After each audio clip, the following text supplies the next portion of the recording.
I'd like to ask you, Danielle Ash, what is the biggest risk?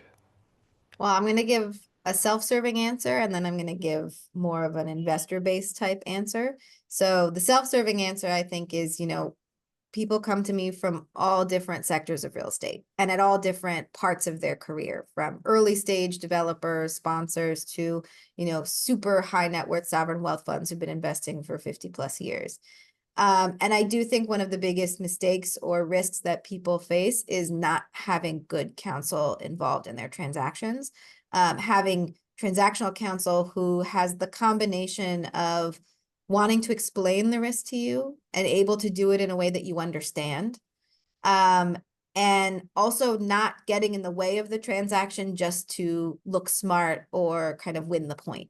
There's a balance of trying to identify risk and be creative about how do we structure around that risk? How do we get you, the protections you need? How do we think about all the different ways that bad things could happen and you need to address? And how do you help your investors and protect your investors in the long run through those? But at the same time, what good is it if you can't close the deal, right? And knowing the difference between what risk is worth cutting the deal over and what risk is something that you can find a mitigation for.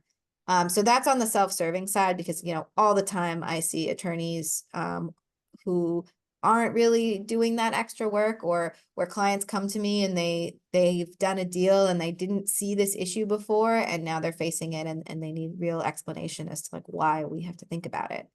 On the investor side, I will say that, just thinking about policy for a second, there's been a lot of change in policy at the federal level, at state levels, everywhere right now. It's a bit of a crazy time for trying to follow what's happening. And while there has been a lot of great gains for, the low-income housing tax credit for changes in that policy, I do think that, and I'm borrowing this from one of my clients, Sharif Mitchell at Northern Liberties, that the risk of a lot of those policies is actually on the populations being served by affordable housing.